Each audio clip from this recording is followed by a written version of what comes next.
ഇതൊക്കെ അന്ന് വെട്ടി ദൂരെ കളയണമെന്ന് ഫ്രോഡാണ്. എല്ലാവർക്കും അറിയാമായിരുന്നു. അവൻ തന്നെ ചെയ്തോളാം, ചെയ്തതാണ് ചെയ്യുകയും ചെയ്യും. അതൊക്കെ അവിഹിതബന്ധമായിരിക്കാം. മറ്റ് സ്ത്രീയുമായിട്ടുള്ള അവിഹിതബന്ധമായിരിക്കാം. ഇവൻ കെട്ടിത്തൂക്കിയില്ലായിരുന്നെങ്കിൽ കുറെ കൂടെ സപ്പോർട്ട് നാട്ടുകാർ ചെയ്തേനെ. പോകുവാണെങ്കിൽ ദേ ഇങ്ങനെ നെഞ്ചും വിരിച്ച് അങ്ങ് പോകണം. പിന്നല്ല, സുനിയണ്ണൻ എങ്ങോട്ടാ പോകുന്നതെന്ന് അറിയാമോ? ജയിലിലേക്ക്.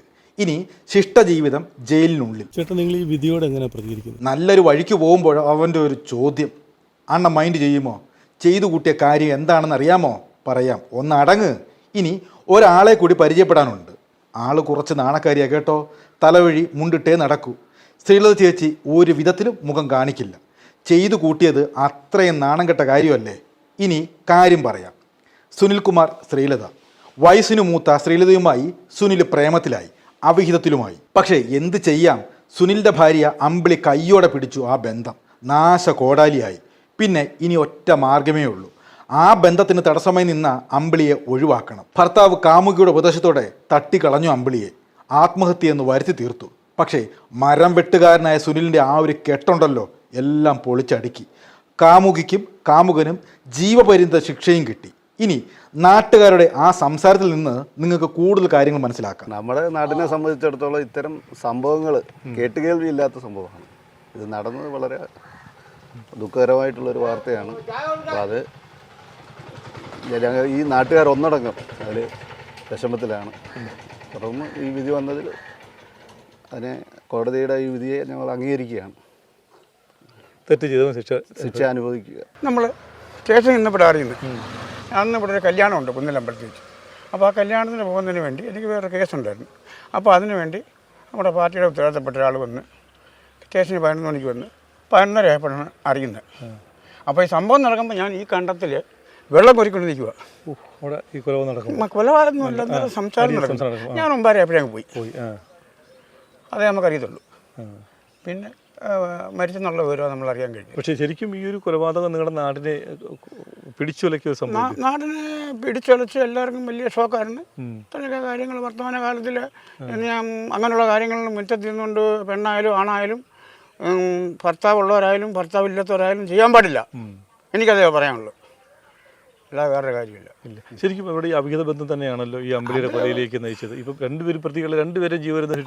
അതാണ് സാഹചര്യ തെളിവെന്നാണല്ലോ കോടതി കണ്ടെത്തിയേക്കുന്നത്. മാത്രമല്ല ഈ കൊലയ്ക്ക് കെട്ടിയ കെട്ടുണ്ടല്ലോ, കൊല ചെയ്യാൻ, ആ കെട്ടാണ് യഥാർത്ഥ തെളിവ്.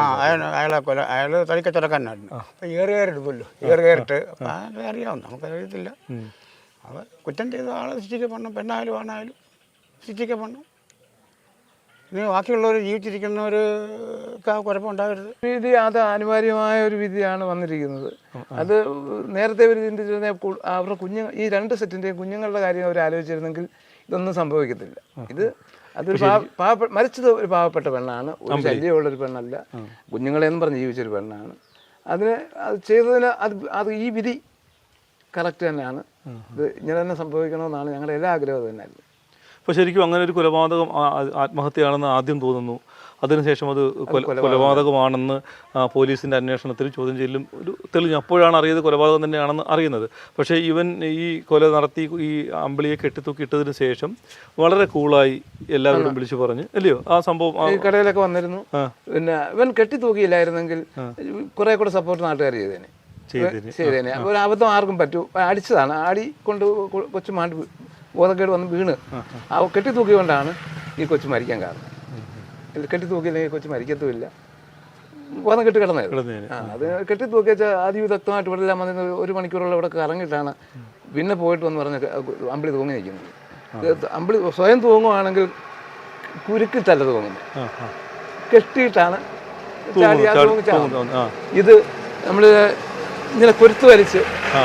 കാരണം നമ്മൾ വണ്ടിക്കൊക്കെ കയറിടുന്ന പോലെ കൊരുത്ത് വലിച്ച്, ഇവന് തടിപ്പണിക്കാരനാണ്, കൊരുത്ത് വലിച്ചിട്ട് തൂക്കിയേക്കുക, ഹൂക്കെ കെട്ടിയിട്ട്. പക്ഷെ ആ കെട്ടാണ് ഇവനാണ് കൊലയാളി എന്ന് പോലീസിന് തെളിഞ്ഞെന്നാണ് തെളിയിക്കാൻ വലിയ സഹായമായതെന്നാണ് ഈ അന്വേഷിച്ച പോലീസ്.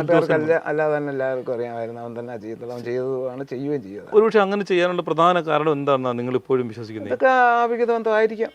ഈ മറ്റ് സ്ത്രീയുമായിട്ടുള്ള അവിഹിതബന്ധമായിരിക്കാം. ഞങ്ങൾ നേരിട്ട് കണ്ടിട്ടില്ല. അല്ലേടാ, ഇപ്പോഴേ ഈ ശരിക്കും പറഞ്ഞാൽ ഈ ശ്രീലതയുടെ ഭർത്താവിൻ്റെ സഹോദരൻ, അപ്പം ഈ ഭർത്താവുമായിട്ട് അവരെങ്ങനെയായിരുന്നു? അങ്ങനെ കുഴപ്പമൊന്നുമില്ല. പുള്ളി നേരത്തെ മരണപ്പെട്ട് പോയ ആളാണ്. ഒരു പിള്ളേർക്കൊന്ന് 4-5 വയസ്സുള്ള സമയത്ത് മരണപ്പെട്ടു പോയ ആളാണ്. പക്ഷേ ഇവരിങ്ങനെ ഒരു അവിഹിത ബന്ധത്തിൽ എന്ന് തന്നെ പറയാം ഏർപ്പെട്ടതൊക്കെ നിങ്ങളുടെ കുടുംബത്തൊക്കെ അറിഞ്ഞ സമയത്ത് അവരെ വിലക്കുകയോ? എല്ലാവർക്കും എതിർപ്പുണ്ടായിരുന്നു. അങ്ങനെ വലിയ സഹകരണമൊന്നും ഇല്ലായിരിക്കുമായിരുന്നു. കുറേയൊക്കെ പറഞ്ഞു നോക്കി. പിന്നെ ഈ സുനിലിൻ്റെ അച്ഛനും അമ്മയും ആ പെരക്കകത്ത് ഇറങ്ങത്തില്ലായിരുന്നു. ഇവിടെ വരത്തില്ലായിരുന്നു, അവിടെ പോകുമായിരുന്നു. ഓ അത് ശരി. അത് അവന് കുറെ കൂടെ കൂടുതൽ സ്വാതന്ത്ര്യമായി. പിന്നെ ആരും എന്ത് ചെയ്താലും പ്രശ്നമില്ല. ഞങ്ങളെ അങ്ങനെ അത്തരത്തിലുള്ള സഹകരണമൊന്നും ഞങ്ങൾ തമ്മിലില്ലായിരുന്നു. അപ്പോൾ മറ്റൊരു പാവം പിടിച്ചൊരു കൊച്ചുകാരൻ തമ്മിൽ അത് പാവം എന്ന് പറഞ്ഞാൽ ഇതുപോലെ പാവം പിടിച്ചൊരു കൊച്ചു ഈ പ്രദേശത്ത് വന്നിട്ടില്ല. അത് ചിറ്റാറുകാരിയാണ്, അവിടെ നിന്ന് വിവാഹം കഴിച്ചുകൊണ്ടുവന്ന. ഇതുപോലെ പാവം പിടിച്ചൊരു പെങ്കൊച്ച് ഞങ്ങൾ ഈ പ്രദേശത്ത് വന്നിട്ടില്ല. വലിയ സ്നേഹമായിരുന്നു. എന്ത് കാണിച്ചാലും അവിടുന്ന് കുറേ വസ്തു വിറ്റുകൊണ്ട് വന്ന് അവൻ്റെ പേരിലെ വസ്തു മേടിച്ചേക്കുന്ന ഇവിടെ. ഈ വസ്തു മേടിച്ചേക്കുന്നത് ആ പെണ്ണിൻ്റെ പേരിൽ ഒരു സെന്റ് സ്ഥലം ആ പെണ്ണിൻ്റെ പേരിൽ. പക്ഷെ അവൻ ബുദ്ധിപരമായിട്ട് അവരങ്ങനെ ചെയ്യിപ്പിച്ചായിരിക്കുമല്ലോ, അതല്ലയോ? എന്നിട്ട് ആ പരാതി ഒരു പ്രശ്നങ്ങളും ഇല്ല. എന്നിട്ട് സഹായോഗത്തിലൊക്കെ വന്ന് ആദ്യം പരാതിപ്പെടുകയും പിന്നീട് ആ പരാതി പിൻവലിക്കുകയും ഒക്കെ ചെയ്ത ഈ കൊച്ചു. പക്ഷെ അത് ഈ കൊലപാതകത്തിലേക്ക് പോകുമ്പോഴാണല്ലോ നമുക്കത് വിശ്വസിക്കാൻ പറ്റായി പോകുന്നത്. ഇവിടെ ഈ ചേട്ടൻ തന്നെ പറഞ്ഞത് ഒരു പാവ സ്ത്രീ ആയിരുന്നു ഈ മരിച്ച അമ്പിളി. 100% പക്ഷെ ഇവനെ സംബന്ധിച്ചിടത്തോളം ഇവൻ ഈ തടിപ്പണിക്കൊക്കെ പോയിട്ട് വന്നിട്ട് ഫ്രോഡാണ്. പക്ഷെ ഇന്ന് നമ്മളത് അയാളോട് ചോദിക്കുന്നത് ഈ വിധിയോട് പ്രതികരിക്കുന്നുണ്ടോ എന്ന് പറഞ്ഞു വെച്ചപ്പം മിണ്ടാതെ പോവായിരുന്നു. യഥാർത്ഥത്തിൽ ഇത് പെട്ടുപോയത് അദ്ദേഹത്തിന്റെ മക്കൾ രണ്ടുപേരല്ലേ? പെടുത്തിയെന്ന് തന്നെ പറയാതെ. അത് തന്നെ ശരിക്കും പെടുത്തിയെന്ന് തന്നെ പറയാം. തീർച്ചയായും പറയാതെ പെട്ടുപോയതല്ല, പെടുത്തിയതാണ്. ശരിക്കും അമ്മ മരിച്ചു, അച്ഛൻ ജയിലിലായി. ഇവർക്കിപ്പം അച്ഛനും ഇല്ല അമ്മയും ഇല്ലാത്തൊരവസ്ഥയായി. അതും ആ കുട്ടികൾ ഇനി അവർ ആരുടെ സംരക്ഷണയിൽ എങ്ങനെ വളരും? ശരിക്കും ഇനിയിപ്പോൾ നാട്ടുകാർ നിങ്ങൾക്ക് കൂടുതൽ ബാധ്യതയായി അല്ലേ? ഒരു അഭിഹിത ബന്ധത്തിൽ ഉണ്ടായ ഒരു വലിയ ഒരു പ്രശ്നം, അതും ഇവനെക്കാട്ടിലും 5 വയസ്സിന് മൂത്തതാണോ മറ്റേ ആ സ്ത്രീ? അവന് വിവാഹം കഴിച്ചേരി ഹസ്ബൻഡൊക്കെ മരിച്ചതോ. ശരിക്കും പറഞ്ഞാൽ ഇന്ന് അവരെ കണ്ടപ്പോൾ അമ്മയും മോനും വന്നേ പറയൂ. ജുഡീഷ്യറിക്ക് മാറ്റം വന്നത് സമാധാനമൊന്നുമല്ല. സ്വന്തം അച്ഛനല്ലയോ മക്കളെ പീഡിപ്പിക്കുന്നത്, മകൻ അമ്മയെ പീഡിപ്പിക്കുന്നത്. എവരെയൊക്കെ അന്ന് 8 തൂര കളയണമെന്ന് അമ്മ മക്കളെ കൊന്നിട്ട് കാമുവിന്റെ ഒളിച്ചോടി പോകുന്നത്. അത് ഈ കേരളത്തിലല്ലേ? അപ്പൊ സ്ത്രീയുടെ ഭാഗത്തും കുഴപ്പമുണ്ട്, പുരുഷന്മാരുടെ ഭാഗത്തും കുഴപ്പമുണ്ട്, അച്ഛന്റെ ഭാഗത്തും ഉണ്ട്, അങ്ങയുടെ ഭാഗത്തും ഉണ്ട്, പെങ്ങളുടെ ഭാഗത്തും ഉണ്ട്. ഇതിനൊന്നും എന്തോ ക്ലാസ് കൊടുക്കാനാ? ഈ കേരളം ഭരിക്കുന്ന സർക്കാർ ഒരുപാട് കാര്യങ്ങൾ ചെയ്തിട്ടുണ്ട്. നിയമപരമായിട്ട് ബോധവൽക്കരണ ക്ലാസ്സും എല്ലാം. ഇവിടെ തന്നെ നിരവധി ക്യാമ്പയിൻ നടത്തിയിട്ടുണ്ട് സർക്കാർ. ബോധവൽക്കരണ ക്ലാസ് ലഹരി മുക്ത കേരളം. അത് കഴിക്കണം, അവനോണ്ട് ആവശ്യത്തിന് കഴിക്കണം. വീട്ടിൽ ചെന്നിട്ട് ഈ കാര്യങ്ങൾ കാണിക്കാനില്ല. ക്രൈമിലേക്ക് വരുമ്പോൾ ഓരോ ദിവസം കഴിയുന്നവരും കൂടി വരുക, കുറയുന്നില്ല. ഇതിന് നമ്മുടെ ജുഡീഷ്യറിക്ക് അത് മാറ്റം വരണം. ഞാൻ വ്യക്തമായിട്ട് രാഷ്ട്രീയക്കാരനാണ്.